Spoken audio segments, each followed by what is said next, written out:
Sir numericals नहीं बन रहे हैं, कैसे करें हम तैयारी? सर कॉन्फिडेंस बहुत लो है।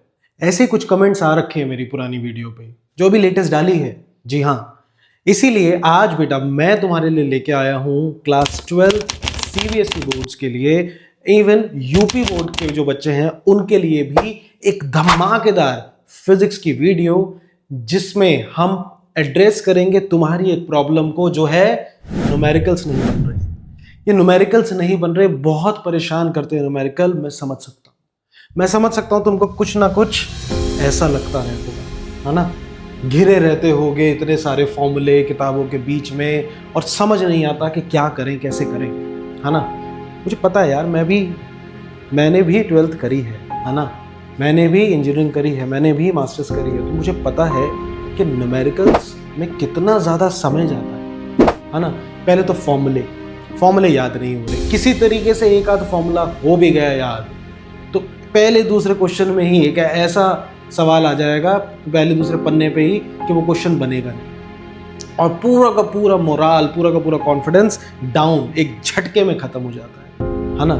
थ्योरी तो चलो हो जाती है, डेरिवेशन भी चलो कोई दिक्कत नहीं, बट ये न्यूमेरिकल्स नहीं नंबर ला पा रहे, है ना। ये बहुत तंग कर रहे हैं, आई कैन फील इट, समझ सकते हैं। इसीलिए तो ये वीडियो लेके आए हैं। जी हाँ बच्चों, इस वीडियो में मैं तुम्हारे न्यूमेरिकल्स की दिक्कत को बिल्कुल ख़त्म कर दूंगा, बिल्कुल ख़त्म।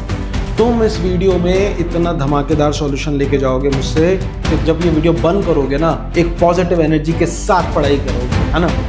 और इसीलिए मैं तुम्हें कह रहा हूँ कि मेरी इस वीडियो को एंड तक देखो, पूरा देखना बेटा, क्योंकि पूरी वीडियो देख के ही तुम्हें इस पूरा क्रक्स पता चलेगा, ठीक है ना। और टेंशन नहीं लेनी, और फिर से स्वागत कर रहा हूँ तुम सभी का मेरे channel which is physics tips and tricks, और मेरा नाम है वरुण, और स्टार्ट कर रहे हैं बेटा ये वीडियो, ठीक है। आइए बेटा देखते हैं। देखिए इस वीडियो में क्या है हमारे साथ। अगर हम एक बार मार्क्स का डिस्ट्रीब्यूशन देखें बेटा, तो आपको पता चलेगा कि मार्क्स डिस्ट्रीब्यूशन में 16 से 20 नंबर की डेरिवेशन आ रही है। तो इसमें तो कोई दिक्कत नहीं है, डेरिवेशन की प्रॉपर वीडियो बना रखी है, प्रॉपर वीडियो। मुझे पता है डेरिवेशन में भी बच्चे चाह रहे हैं कि मैं डेरिवेशन करवाऊं। बेटा नॉट टू वरी, मैं बहुत जल्दी लाइव आने वाला हूं जिसमें मैं ये सारी डेरिवेशंस को समझाऊंगा। बट मैं फिर भी आपको कह रहा हूं कि आप अपने लेवल पे कमी मत छोड़ो, आप अपने लेवल पे डेरिवेशंस पूरी करो, यस पूरी करो, ठीक है ना। क्योंकि देखिए मुझे पता है तुम लोग वन शॉट्स भी चाह रहे हो, बहुत सारी चीज़ें चाह रहे हो, मेरे को बहुत अच्छा भी लग रहा है कि मेरा काम तुम्हें पसंद आ रहा है, मेरी चीज़ें तुम्हें अच्छी लग रही हैं। बट बेटा चैनल स्टार्ट करे हुए ज़्यादा टाइम नहीं हुआ, अभी सितंबर में स्टार्ट करा था ये चैनल, और टारगेट सिर्फ 10th के बच्चों के लिए था। 12th के बच्चों की दिक्कत परेशानी मैंने देखी तो मैंने सोचा चलो उन बच्चों की हेल्प करी जाए। 12th का कंटेंट वन शॉट्स आएंगे, बहुत धमाकेदार कंटेंट आएंगे, बढ़िया से समझाऊंगा उसमें, ठीक है। लेकिन अभी के लिए वन शॉट बेटा मैं प्रोवाइड नहीं करवा पाऊंगा, बट पूरे तुम्हारे साथ खड़ा हूं, बिल्कुल जितनी हेल्प कर सकता हूं कर रहा हूं। डेरिवेशन, सारी डेरिवेशन लाइव समझाऊंगा, लाइव नहीं समझा पाया तो एक डेडिकेटेड वीडियो बना के डाल दूंगा, सारी डेरिवेशन एज ए मक्खन की तरह समझ आ जाएंगी तुम्हें, कोई दिक्कत नहीं आएगी, ठीक है। तो डेरिवेशन का मामला हमारा सॉर्टेड है। अब आ जाते हैं थ्योरी। बेटा थ्योरी के मोस्ट रिपीटेड टॉपिक्स जो कम से कम 20 से 22 नंबर की आ रही है, इसके मोस्ट रिपीटेड टॉपिक्स की वीडियो भी डाल दी गई है। तुमने नहीं देखी तो जाके देखो। सिर्फ वही टॉपिक्स अगर कर जाओ ना बेटा, वही टॉपिक्स कर जाओ, तुम्हारे लिए सफिशिएंट रहेगा, ठीक है। तो अपना थ्योरी निपट गया, डेरिवेशन निपट गया। अब बात करते हैं the elephant in the room. जी हाँ, ये है वो हाथी जो नहीं निकल रहा, विच इज न्यूमेरिकल्स। अब न्यूमेरिकल्स नहीं निकल रहे, इसके साथ ये दिक्कत तो है, तो अब इसको कैसे सॉल्व करा जाए। वेटेज भी अच्छी खासी है, देखो 32 मार्क्स, मान लो कुछ नीचे ये दोनों के बीच या ये दोनों के बीच ऊपर नीचे रहता है तो तुम्हारे न्यूमेरिकल्स ज़्यादा से ज़्यादा 28 से 32 नंबर के हो जाएंगे। लेकिन न्यूमेरिकल्स एक बहुत मेजर पोर्शन लेते हैं बेटा एग्जाम का, तो इसलिए न्यूमेरिकल्स पे तो आने ही चाहिए, ठीक है। अब दिक्कत क्या है कि ये है कि करें कैसे। सर अभी एनसीईआरटी उठाएं या सर मैं डायरेक्ट सैंपल पेपर उठाऊं। सर सैंपल पेपर उठा रही हूं तो दिक्कत ये हो रहा है कि न्यूमेरिकल्स बन नहीं रहे, पूरा का पूरा मोराल डाउन हो रहा है, मैं क्या करूं, कैसे करूं। तो बेटा इसके लिए हमको लगेगी एक बहुत बढ़िया स्ट्रैटेजी। मैं हर बार कहता हूं मेहनत के साथ स्ट्रैटेजी बहुत जरूरी है, तो हमको लगेगी बेटा स्ट्रैटेजी, और स्ट्रैटेजी समझने के लिए हमको पहले न्यूमेरिकल्स का पैटर्न समझना पड़ेगा। एग्जाम में क्या होगा तुम्हारे साथ उसको समझो। बेटा एग्जाम में तुम्हें जितने न्यूमेरिकल्स मिलने वाले हैं ना बेटा, कुछ तो आने वाले हैं डायरेक्ट। डायरेक्ट मतलब एक फॉर्मूला है, उस फॉर्मूले में 3 अननोन वेरिएबल्स हैं, 3 में से 2 तुम्हें दे देंगे और 1 पूछ लेंगे, 2 पूछ लेंगे, simple. Direct formula based questions तुम्हें एग्जाम में मिलने वाले हैं, ठीक है। तो ये तो हो गया टाइप नंबर 1। तुम उम्मीद करो कि ये ज्यादा आए, है ना। और ये आते भी हैं, ऐसा नहीं कि बोर्ड नहीं देता, ऐसे न्यूमेरिकल्स देता है जिसमें डायरेक्ट एक फॉर्मूला चाहिए और तुम्हारा सवाल सॉल्व। दूसरे टाइप के जो न्यूमेरिकल्स हैं वो होते हैं बेटा इनडायरेक्ट। ये है तुम्हारे लिए दिक्कत का विषय कि सवाल ही नहीं समझ आ रहा, क्या करें। यही होता है ना, तुम्हें यही फील होता है ना, सवाल पढ़ा समझ ही नहीं आ रहा, बोल क्या रहा है, समझ ही नहीं आ रहा, पूछ क्या रहा है, वो स्टार्टिंग पॉइंट नहीं समझ आता कि मैं कहाँ से स्टार्ट करूं, है ना। अरे भाई मैं बता रहा हूं ना, फील करा है मैंने भी, वो ही नहीं समझ आ रहा यार कि स्टार्ट कहाँ से करूं, समझ नहीं आ रहा क्या क्या बोल रहा है, ये कहाँ से दिया है। तो ये दिक्कत मैं बहुत अच्छे से समझ सकता हूं जो तुम्हारे साथ हो है। अब इसका सॉल्यूशन भी बताता हूं, अब इसका सॉल्यूशन भी, लेकिन उससे पहले इसको समझो। देखो एक एग्जांपल से समझाता हूं ये। जैसे मैं चाहता हूं अपन ये क्वेश्चन देखें, ये हमको क्या कह रहा है। 2 क्वेश्चन करवाऊंगा, 2 क्वेश्चन ध्यान से देखना, तुम्हें बढ़िया से आइडिया मिलेगा, तुम खुद समझ जाओगे कि कैसे करना है न्यूमेरिकल। अपने पास एक क्वेश्चन है, क्या क्वेश्चन पूछ रहा है, अ डिफरेंस ऑफ इतना electron volt separate 2 energy level in an atom. What is the frequency of radiation emitted when the atom makes a transition from the upper level to the lower level? अब सुनो, ये question आ गया मेरे पास। अब भाई 12वीं के एग्जाम दे रहे हैं तो 12वीं का क्वेश्चन आ रखा है। अब ये क्वेश्चन को कैसे सॉल्व करना है, ये बात हमको पता है कि हर क्वेश्चन करने के लिए जो न्यूमेरिकल बेस्ड है उसके लिए एक फॉर्मूला तो बेटा लगेगा ही लगेगा। तो मुझे पहले देखना है ये कहां से हो सकता है ये क्वेश्चन। इस क्वेश्चन को समझते हैं, जब देखते हैं तो पता चलता है कि ये क्वेश्चन जो है एटम बार बार पूछा गया है, तो इसका मतलब ये क्वेश्चन पक्का है कि एटम चैप्टर में से आया गया है। अब एटम चैप्टर में से क्वेश्चन आ गया, चलो ठीक है, हमने ड्रॉप डाउन कर दिया इतने सारे टॉपिक्स, 14 चैप्टर्स, 14 में से अपन को सेकंड बुक का एक चैप्टर हमें मिल गया है विच इज एटम्स, यानी अब हमको एटम्स करना है, ठीक है ना। अब एटम में से हम देखेंगे कि कौन कौन से फॉर्मूले हैं जिसके बेसिस पे हम ये क्वेश्चन कर सकते हैं। तो क्या है हमारे पास, क्या फॉर्मूला है, तो उसके लिए बेटा हमको दोबारा पढ़ना पड़ेगा। ये कह रहा है कि डिफरेंस ऑफ 2.3 इलेक्ट्रॉन वोल्ट। बेटा क्या आपको मिला है, गिवन लिखते जाओ बेटा। सबसे बेसिक काम ये होता है कि आप गिवन लिख दो। चैप्टर पता चल गया एटम, अब अपन गिवन लिखेंगे। गिवन क्या है, a difference of 2.3 electron volt, 2.3 electron volt. अब सुनो 2.3 इलेक्ट्रॉन वोल्ट ये क्या है, इलेक्ट्रॉन वोल्ट क्या है, ये तो एनर्जी है। इलेक्ट्रॉन वोल्ट क्या है, ये एनर्जी है। भाई एनर्जी की सबसे छोटी इकाई क्या होती है, सबसे छोटी यूनिट क्या होती है, इलेक्ट्रॉन वोल्ट है ना, सबसे छोटी इकाई इलेक्ट्रॉन वोल्ट। तो यानी ये हमको एनर्जी गिवन है, ठीक है, ये हमें एनर्जी गिवन है। आगे क्या कह रहा है, separate 2 energy level in an atom, what is the frequency. क्या पूछा है, फ्रीक्वेंसी। तो बेटा आपसे पूछा है फ्रीक्वेंसी, तो ये भी लिखो कि आपसे क्या पूछा है, फ्रीक्वेंसी। अब तुम्हारा दिमाग आना चाहिए फ्रीक्वेंसी। एक दे रखा है एनर्जी, दूसरा दे रखा है फ्रीक्वेंसी। क्या फॉर्मूला है एनर्जी और फ्रीक्वेंसी का, एक फॉर्मूला है, वो क्या है, E equals to HF। Famous formula E equals to HF, जिसको तुम खोलते हो तो HC/λ बनता है ना।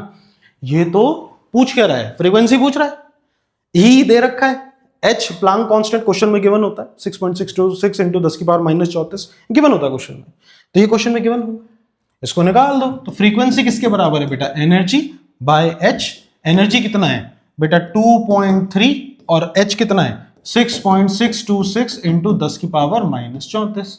ठीक है, इसको सॉल्व कर देते हैं। नहीं, ऐसे सॉल्व नहीं करेंगे क्योंकि बेटा एनर्जी इलेक्ट्रॉन वोल्ट में, अपन को इसको जूल में कन्वर्ट करना पड़ेगा। कैसे करेंगे बेटा, इलेक्ट्रॉन वोल्ट में ये जो E है ना, इस E की क्या वैल्यू है, E की क्या वैल्यू है, हाँ E की वैल्यू है 1.6 into 10⁻⁻19।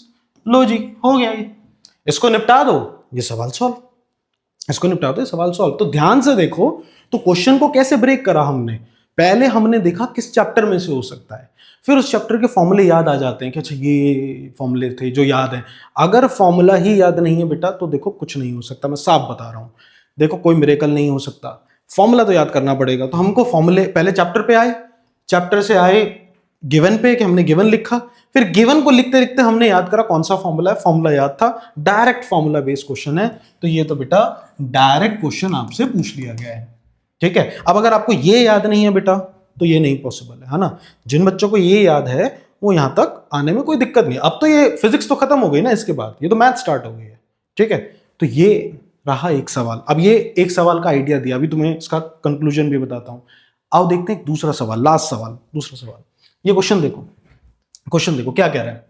An electron is revolving around the nucleus. Nucleus किस चैप्टर में से हो सकता है, किस चैप्टर में से हो सकता है? सोचो सोचो सर, न्यूक्लियस है तो या तो इधर it will be from atom या न्यूक्लियस, दोनों में से एक हो ना। मॉडर्न फिजिक्स का क्वेश्चन है, एटम न्यूक्लियस है ना।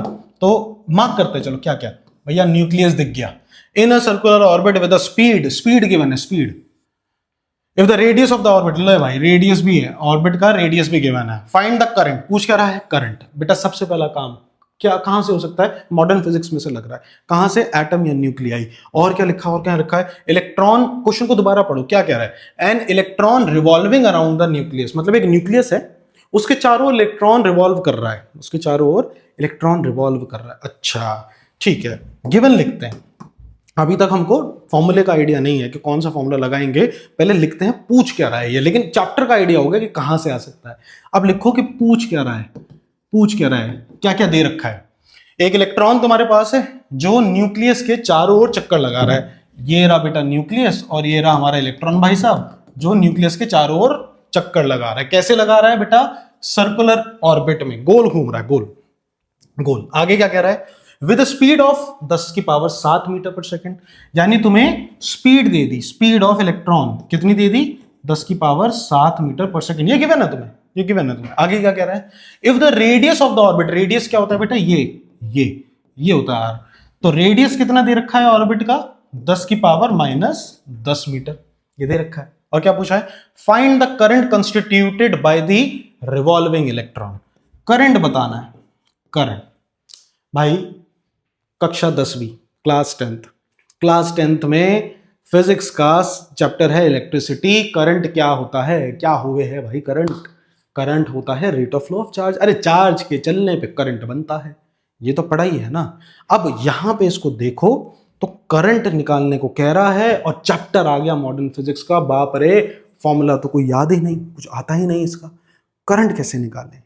ये डायरेक्ट सवाल नहीं है, यहां हम फंस जाते हैं, ये तो करता है तुम्हें तंग। अब यहां पर हमको बेसिक कॉन्सेप्ट लगाना, ध्यान से सुनना। देखो इतना तो बच्चे को पता है कि करंट क्या होता है? Rate of flow of charge, यानी आई किसके बराबर है बेटा? आई होता है Q/T। ये तो पता ही है यार, ये तो 10वीं का यार, इतना नहीं पता तो यार फिर दिक्कत है, तो ये तो पता ही है। तो आई इक्वल्स टू होता है Q/T, rate of flow of charge with respect to, मतलब रेट आ गया तो टाइम तो है ही। अब तुमसे आई निकालने को कह रहा है, क्या तुम्हारे पास Q है? चार्ज है क्या तुम्हारे पास? हाँ चार्ज है ना। कौन सा चार्ज है? कहाँ है चार्ज? ये रहा चार्ज, इलेक्ट्रॉन। एक इलेक्ट्रॉन पे कितना चार्ज है सर? एक इलेक्ट्रॉन पे तो चार्ज होता है 1.6 इंटू 10 की पावर -19 कूलम का चार्ज। अब इस साले का अगर समय पता लग जाए कितना टाइम ले रहा है घूमने में, तो सवाल खत्म, खत्म, फिर नहीं तो सवाल ही खत्म। अब कितना टाइम ले रहा है तुम खुद सोचो। तुम गोल गोल चक्कर खा भाग रहे हो ऐसे गोल गोल, तुम एक चक्कर काटने में कितना टाइम लोगे? टाइम का फॉर्मूला क्या है? अरे मारो मॉडर्न फिजिक्स को, 9वीं क्लास में आओ। Distance is equals to speed into में टाइम। ये पढ़ा है ना, डिस्टेंस इज स्पीड इनटू में टाइम। टाइम क्या होता है भाई? डिस्टेंस बटे स्पीड। डिस्टेंस, अगर गोल चक्कर काट रहे हो तो तुम बाहर बाहर घूम रहे हो, ऐसा बाहर बाहर घूम रहे हो, डर डर डर ऐसे घूम रहे हो ना। तो जब बाहर बाहर घूम रहे हो तो कितना पाथ कवर कर रहे हो? इसका सरकमफ्रेंस कवर कर रहे हो। तो डिस्टेंस हो गया 2πr। तो डिस्टेंस कितना हो गया? 2πr बेटा, 2πr। और स्पीड क्या है? कितनी तेजी से भाग रहे हो? तो 2πr/v, यानी टाइम पीरियड बराबर है 2πr/v के। अब 2πr/v तुम्हें गिवन है क्या? देखो r गिवन है, v गिवन है, लो भाई खत्म। कॉन्सेप्चुअल क्वेश्चन 9वीं के फॉर्मूले से मॉडर्न फिजिक्स का क्वेश्चन उड़वा के दिखाया तुम्हें। क्या दिक्कत है इसमें? कॉन्सेप्ट ही तो लगाना है ना। और मैंने कोई भयंकर कॉन्सेप्ट भी नहीं लगाया, फिर 9वीं के फॉर्मूले से सवाल सॉल्व करा मॉडर्न फिजिक्स का। करो, टाइम पीरियड क्या हो जाएगा? 2πr। r कितना है बेटा? r की वैल्यू कितनी है? 10 की पावर -10 बटे बटे v, स्पीड कितनी है, बटे का v ऊपर चला जाएगा तो 10 की पावर 7। लो बेटा इसको सॉल्व करो, तुम्हारा करंट आ गया, तुम्हारा करंट आ गया।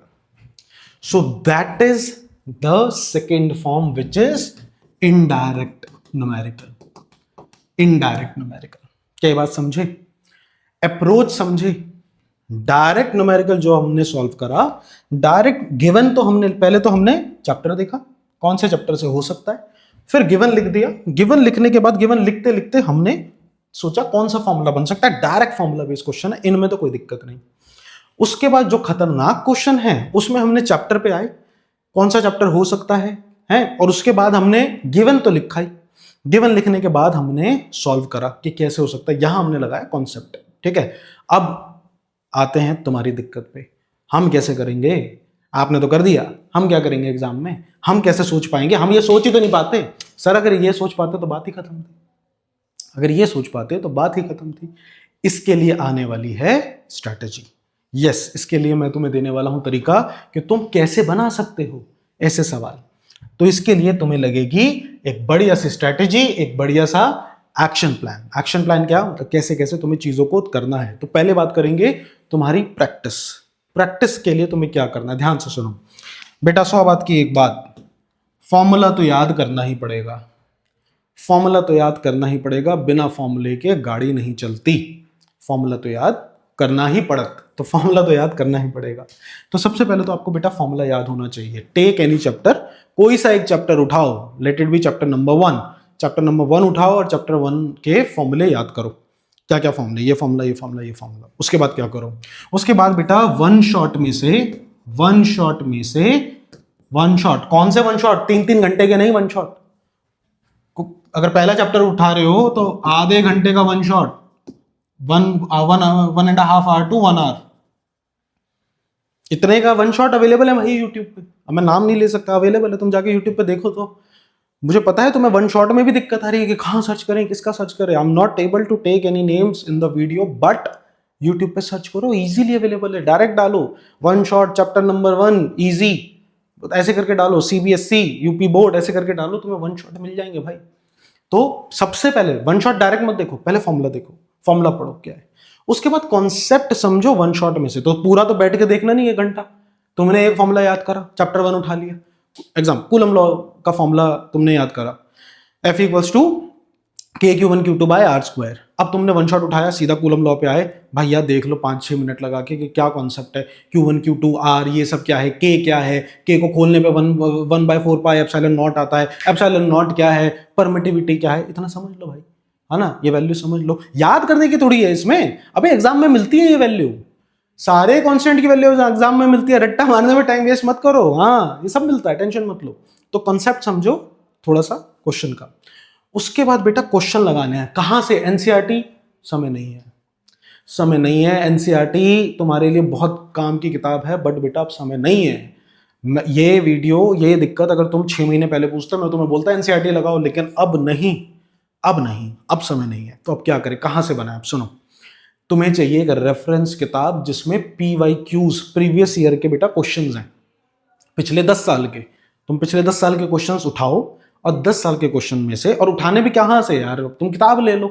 इन चीज़ों में सोचा नहीं करते ज़्यादा, मैं पहले बता रहा हूँ, किताब खरीदने से पहले सोचा नहीं करते कि लें या ना लें, या अब तो टाइम ही कम बचा, अबे कल को फेल हो गए ना तो सोचोगे कि काश किताब ले लेता तो बढ़िया था।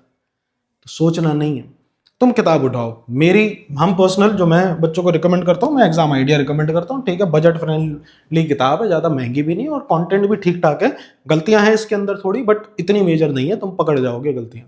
एग्जाम आइडिया उठाओ, तुम कोई दूसरी उठा लो, एग्जाम आइडिया उठाओ, एग्जाम आइडिया उठा के चैप्टर 1 खोलो बेटा, 5 पीछे से स्टार्ट करो, 5 नंबर वाले क्वेश्चन, ठीक है, फिर 3 नंबर वाले, 2 नंबर यहीं वाले से न्यूमेरिकल बन के आने वाला है, केस स्टडी में हो सकता है दे दे, बट तुम यहीं से देखो, तुम क्वेश्चन बनाओ, देखो क्वेश्चन क्या कूलम, एग्जांपल क्या कूलम लॉ से वहां कोई क्वेश्चन है, अगर तुम्हें मिलता है तो वहां से सॉल्व करो, वहां से सॉल्व करो। तो तुम एग्जाम आइडिया में से इजी क्वेश्चन बनाने स्टार्ट करो, इजी क्वेश्चन बनाने स्टार्ट करो, हाथ रख लो, हाथ रख लो और देखो क्वेश्चन क्या है। तुम्हें फॉर्मूला याद हो गया, कॉन्सेप्ट हो गया, अब हाथ रख लो और क्वेश्चन बनाना स्टार्ट करो। बन गया, कॉन्फिडेंस छप्पड़ फाड़ के निकलेगा। नहीं बना तो हाथ हटा के देख लो, अच्छा ये ऐसे होना था, यहां गलती कर रहा था, ठीक है दूसरे क्वेश्चन पे भी सेम करो। सर दूसरा क्वेश्चन और मिला ही नहीं, टॉपिक रहने दो। दूसरा क्वेश्चन अगर मिला नहीं, टॉपिक रहने दो, क्योंकि उस टॉपिक से ज्यादा सवाल नहीं बन रहे होंगे भाई पूरे। अगर 10 साल में तुम्हें 2 ही क्वेश्चन मिल रहे हैं तो क्यों टाइम वेस्ट कर रहे हो ज्यादा उस टॉपिक पे? ज्यादा टाइम वेस्ट मत करो, अगले फॉर्मूले पे आओ, अगले फॉर्मूले से देखो, तुम्हें पता लग जाएगा किससे क्वेश्चन ज्यादा आ रहे हैं, कॉन्फिडेंस बूस्ट होगा। एनसीईआरटी अगर उठा ली ना, तुम्हारा समय लग जाएगा, तुम्हारा समय लग जाएगा, और एंड तक ये दिक्कत तुम्हारे साथ रहेगी कि सर कॉन्फिडेंस नहीं बन पा रहा। तो एनसीईआरटी अभी मत उठाओ, इसलिए कह रहा हूं तुम यहां से करो, प्रीवियस ईयर से करो। एक बार इजी क्वेश्चन बनने लग गए तो फिर बेटा आ जाओ मॉडरेट क्वेश्चन, थोड़ा सा टफ क्वेश्चंस की तरफ। तुम्हें देखते ही अंदाजा हो जाएगा टफ है ना। सर टफ के बाद आप मोस्ट डिफिकल्ट पे कह रहे हो, नहीं करने बेटा, नहीं करने, टाइम वेस्ट होगा, मत करना। मैं फिर कह रहा हूं समय नहीं है। अगर 6 महीने पहले हम बात करते तो मैं तुम्हें रिकमेंड करता, बताता भी, सवाल करवाता भी, लेकिन अब समय नहीं है कि तुम डिफिकल्ट वाले पे आओ, वो गाड़ी निकल चुकी है, ठीक है ना। अभी जितना समय है हमें उसमें काम करना और बढ़िया से काम करना। और अभी भी कह रहा हूं हो सकता है यार, हो सकता है, लेकिन तुम इसको ऐसे करो, ठीक है। तो आप मॉडरेट क्वेश्चंस करो, ठीक है। एनसीईआरटी अवॉइड करनी है, मैं आपको बोल चुका हूं, एनसीईआरटी मत करना, अभी तुम्हारा बहुत समय वेस्ट होगा, अभी टाइम नहीं है, ठीक है ना। कुछ बच्चे लिख रहे हैं कि सर हम क्या line to by line, word to word भी पूरा अच्छे से पढ़े हैं करते हुए, तो बेटा टाइम नहीं है एनसीईआरटी का, अब नहीं है ये टाइम, ठीक है। अगर कहीं भी कहीं फंस रहे हो तो हमेशा याद रखो प्रीवियस ईयर के जो क्वेश्चंस हैं वो तुम्हारे दोस्त हैं, तुमको वो ज्यादा से ज्यादा करने हैं। देखो दिक्कत ये होती है, हम जो फंस जाते हैं ना क्वेश्चन देख के कि सर हो नहीं रहा, वो इसलिए नहीं होता बेटा क्योंकि क्वेश्चन करने का आइडिया तो है, किसी ने बता तो दिया कि एक बॉल होती है, एक बैट होता है, लेकिन कभी बल्ला पकड़ के ग्राउंड में उतरे ही नहीं है। और पहला ही मैच तो मैं T20 में भेज दिया ऑस्ट्रेलिया के खिलाफ, वहां कहा बैटिंग करो, कैसे कर पाओगे भाई? जीवन में कभी बैट ही नहीं पकड़ा तो कैसे कर पाओगे? इसलिए PYQ तुम्हारे दोस्त हैं, थोड़ा नेट प्रैक्टिस करो अच्छे से, गली क्रिकेट खेलो थोड़ा सा, वो यहां से होगा। देखो मैं तुम्हें फिर, देखो हो सकता है तुम्हें बुरी लगे, लेकिन फैक्ट यही है बेटा, जीवन में कुछ चीजें ऐसी होती हैं जो खुद ही करने से आती हैं। कोई कितना भी बता दे, कितना भी समझा दे, तुम्हें समझ नहीं आएगा, है ना। अब यार मैं तुम्हें तैरना थोड़ी सिखा सकता हूं बता के, सिर्फ थ्योरी बता के तुम्हें तैरना थोड़ी सिखा दूंगा यार, खुद तो कूदी लगानी पड़ेगी ना, खुद तैर के देखना पड़ेगा ना। You have to go through some struggle, right. तो वो तो तुम्हें देखना पड़ेगा यार, तो इसलिए तुम्हें कह रहा हूं तुम्हें ये सब करना पड़ेगा। तो ये करना है एक्शन प्लान तुम्हारे न्यूमेरिकल्स के लिए, ऐसे करो तैयारी, इसके बाहर कुछ नहीं, ऐसे ही कर रहे हो तैयारी, गारंटेड मजा आ जाएगा। तुम इस तरीके से करोगे, कॉन्फिडेंस बूस्ट हो जाएगा, ठीक है। तो ये तो हो गया एक्शन प्लान। अब एक इंपॉर्टेंट बात, सर ये तो तैयारी है, अब what to do while practising, practice करते समय हम क्या करें, मतलब जब भी ये प्रैक्टिस करें या जब एग्जाम में तुम बैठ गए तब क्या करें, तो उसको क्या करें, ठीक है। तो जब भी तुम प्रैक्टिस करो घर पे बैठ के, क्योंकि एग्जाम पे भी तुम्हारा दिमाग वैसे चलेगा जैसे तुम घर पे सोचोगे, तो एक तरीके से ये टिप है कि एग्जाम में क्या करना है बेटा, जब भी कोई न्यूमेरिकल आए ना उसको एटलीस्ट 2 बार तो पढ़ो, 2 बार तो पढ़ो। अपनी आंसर शीट में कभी भी वो सवाल पहले मत करना जो तुम्हें नहीं आता, कभी CBSE नहीं कहता सीक्वेंस से करो, तुम्हें जो पहले आता है वो करो। डेरिवेशंस याद हैं, पहले डेरिवेशंस करो, अच्छे से बढ़िया सा पासिंग मार्क्स के पास आ जाओ, और उसके बाद एंड में करो इन क्वेश्चनों को। ये न्यूमेरिकल्स में गलती होने के चांसेस हैं, तो न्यूमेरिकल करते समय एटलीस्ट 2 बार पढ़ो क्वेश्चन को, जब तक क्वेश्चन समझ ना आ जाए आगे मत बढ़ो, समझे यार। मैगी कैसे बनाते हैं, दूसरी बात समझ आई नहीं आई ना, अब मैं कितनी बार भी बोल दूं तुम्हें कुछ समझ नहीं आने वाला। तो तुम्हें क्या करना है, तुम्हें बार बार सुननी है मेरी बात बार बार, जब तक तुम्हें ये मैगी कैसे बनाते हैं नहीं सुनाई देगा ना, तब तक तुम्हारे दिमाग को समझ ही नहीं आएगा करना क्या है। तो तुम्हें सवाल बार बार पढ़ना है कि ये सवाल, ये एक बार नहीं समझ आया दूसरी बार पढ़ो, सर नहीं समझ आ रहा तो आधा आधा पढ़ो, लेकिन सबसे पहले आंसर को मारो गोली, सबसे पहले सवाल समझो, सवाल में क्या दे रखा है, पूछ क्या रहा है। अगर यही नहीं पता तो भाई कैसे सोचोगे, तो हमेशा ये करो। तो याद रखो 2 बार पढ़ो, 2 बार पढ़ने के बाद तुम्हें जो भी चीजें क्वेश्चन में तुम्हें थोड़ा आइडिया हो जाएगा, फिर उसके बाद तुम्हें लिखना है गिवन बेटा, गिवन, यस तुम गिवन लिखो। बच्चे कभी कभार पढ़ा नहीं आता छोड़ दिया, अबे तुम भूल जाते हो स्टेप मार्किंग भी है भाई, स्टेप मार्किंग भी है। इसका मतलब फॉर्मूला लिखने के, सिर्फ फॉर्मूला लिखने के नंबर मिलते हैं, गिवन लिखने के, अच्छे से लिखने के नंबर मिलते हैं, सब कुछ कैलकुलेट करने के नंबर मिलते हैं, आंसर एंड आंसर लिखने के नंबर मिलते हैं। जानते हो एंड आंसर गलत लिखा, पूरा सब कुछ सही करा लेकिन एंड ही गलत कर दिया तो पता कितने मिलेंगे? 0 नहीं, आधा नंबर कटता है, बस हाफ मार्क कटता है सीबीएसई में। तुम समझ रहे हो? अगर तुमने गिवन लिख दिया और चैप्टर सोच के फॉर्मूला लिख दिया, गिवन फॉर्मूला और वैल्यूज डाल के सॉल्व कर दिया, बेटा 2 मार्क, मैं कह रहा हूं 3 मार्क का क्वेश्चन है, 2.5 मार्क्स तुम्हें मिलेंगे भले ही तुम्हारा फाइनल आंसर नहीं ना सही आए। तो तुम क्या करते हो यार, इतना तो गिवन तो यार कोई भी लिख सकता है यार, जो चीज दे रखी है उसको लिखना ही तो है। अब दिमाग लगा के सोच लो चैप्टर में, एक दिन बैठ के रट्टा मारो, बैठ जाओ अपने आप, जब मन करे कि नहीं बहुत हो गया 2 चांटे मारो खुद के कि कैसे उठना है, बैठना है मेरे को, करना है मेरे को, बस। और सारे फॉर्मूले याद करो, तुम फॉर्मूले तक तो ऐसे पहुंच जाओगे। तो गिवन लिखना तुम्हारे लिए इंपॉर्टेंट है। तो बेटा सवाल 2 बार पढ़ लिया, हमने गिवन लिख लिया, फिर थिंक ऑफ अ चैप्टर, जैसे अभी मैंने करके दिखाया। चैप्टर सोचो कौन से चैप्टर से बन सकता है ये सवाल, यहां से लग रहा है भाई, ठीक है, यहां से लग रहा है, तुम्हें चैप्टर पता चला।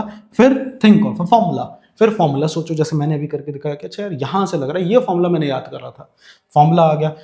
इस पॉइंट पे तुम कहीं फंस जाओ, चैप्टर नहीं सोच पा रहे, तो रिपीट, फिर से देखो सवाल को पढ़ो, गिवन देखो फिर आ जाओ, फिर देखो, फिर गिवन लिखो, फिर आ जाओ। तो जहां पर भी इन 4 स्टेप में फंस जाओ वहां से रिपीट करना स्टार्ट करो, फिर से दोबारा से करो। यही एकमात्र तरीका है न्यूमेरिकल्स को बढ़िया से निपटा देने का बेटा, यही एकमात्र तरीका है न्यूमेरिकल्स को बढ़िया से निपटा देने का, ठीक है। और अब आते हैं सबसे जरूरी बात पे। क्या है सर वो सबसे जरूरी बात? अब ध्यान से सुनो, न्यूमेरिकल्स की स्ट्रैटेजी बता दी, डन, ग्रेट। अब सुनो बेटा, बहुत ज्यादा टाइम तुम टेंशन में खराब कर रहे हो ये सोच के न्यूमेरिकल सर अब भी नहीं बन रहे। अरे नहीं बन रहे तो क्या हो गया भाई? तुमको शुरुआत में दिखा रखा है ना, तुम्हें दिखा रखा है ना 30 से 32 नंबर के आ रहे हैं, लेकिन थ्योरी तो है, डेरिवेशन तो है बेटा। ये दोनों बढ़िया से कर लिए, तुम फेल नहीं होगे, गाड़ी पार निकलेगी, तैर जाओगे। और जब एक बार इंसान को ये भरोसा हो जाता है ना कि मैं कर तो जाऊंगा, उसमें कोई दिक्कत नहीं है, तो टेंशन मत लो। टेंशन से कुछ नहीं होता, गैस होती है सिर्फ। तुमको टेंशन नहीं लेनी, तुमको काम करना है, और तुम अपना मोस्टली समय निकालो प्रैक्टिस करने में। तुम्हें प्रैक्टिस करनी है बार बार, डेरिवेशंस की प्रैक्टिस करो। तुम्हें टाइम टेबल बना के दिया है, टाइम टेबल करो, अच्छे से करो, मन से करो, बिल्कुल ऐसा दृढ़ निश्चय लेके करो कि भाई आज तो ये करो या मरो वाला टाइम है, मुझे करना ही है, ये डेरिवेशन करनी है, आज इतने बजे ये डेरिवेशन खत्म होनी है तो खत्म होनी है। ज़्यादा से ज़्यादा सो नहीं पाओगे, मत सो के, अरे एक दिन निकाल के देखो बिना सोए, अपने आप मज़ा आ जाएगा, तुम्हें अपने आप मज़ा आ जाएगा भाई। मैं लिटरली 3 से 4 घंटे सो रहा हूँ आजकल, और कल पूरे दिन कुछ नहीं खाया था, बस शाम को एक समोसा मिला था चाय के साथ, वो खाया था, और कुछ नहीं खाया था। क्योंकि सारा टाइम ये सारा कंटेंट बनाने और तुम्हारे रिप्लाई करने में और इन सब चीज़ों में जा रहा है, और बहुत मज़ा आ रहा है मेरे को, बहुत मज़ा आ रहा है भाई काम करने में। क्योंकि सोच रखा है ना कि करना है, बच्चों के साथ मेहनत करनी है। अभी वीडियो ख़त्म होगी लगातार, अभी ये वीडियो रिकॉर्ड हो रही है, कुछ 12 बज रहे होंगे, शाम के 8 बजे तक क्लासेज हैं मेरी। अब इंस्टीट्यूट में क्लासेस चलेंगी, उसके बाद घर जाना है, घर जाके क्लासेस देनी है, उसके बाद क्लासेस देने के बाद फिर से अगली वीडियो का कंटेंट बनाना है, और इसके बीच में सारा काम करूँगा मैं, खाना पीना जो भी है भाई वो सब होगा इसमें। और भाई मज़ा आ रहा है जीवन में भाई ये सब करने में, अरे यार मज़ा आ रहा है। तो एक बार ये मज़ा ले के देखो, काम करके देखो, टेंशन मत लो, काम करके देखो। ऐसे काम करोगे तो भाई बढ़िया तुम्हें लगेगा ये, और हिम्मत भी बंधेगी, ठीक है। और यहाँ पर हमारी ये वीडियो होती है ख़त्म। अगर तुमको मेहनत पसंद आ रही है तो चैनल को भाई लाइक कर दो, इस वीडियो को लाइक कर दो, चैनल सब्सक्राइब कर दो, ताकि जब भी मैं दोबारा वीडियो लेके आऊँ तुम्हारे पास नोटिफिकेशन आ जाए, तुम वो वीडियो देख सको। और जितना हो सके इस वीडियो को शेयर करो, अपने दोस्तों को दो, और कोई और दिक्कत आती है तो नीचे कमेंट बॉक्स से कमेंट करो। मैं कोशिश करता हूँ सबकी बातों का रिप्लाई करूँ, जिनकी बातों का रिप्लाई नहीं कर रहा इसका मतलब मैं उस पर काम कर रहा हूँ। जिन बच्चों के न्यूमेरिकल्स पे रिप्लाई नहीं कर पाया, इसलिए नहीं कर पाया क्योंकि बेटा मैं काम कर रहा था, ये सारी चीज़ें बना रहा था, स्ट्रेटेजाइज कर रहा था कि तुम्हें कैसे बताऊं। ठीक है ना। तो थैंक यू सो मच, और बढ़िया से मेहनत करो। कोई दिक्कत आती है तो लिखो यार, तुम और मैं सेम बोट पे खड़ा हूं तुम्हारे साथ, टेंशन मत लो। ठीक है, बाय बाय।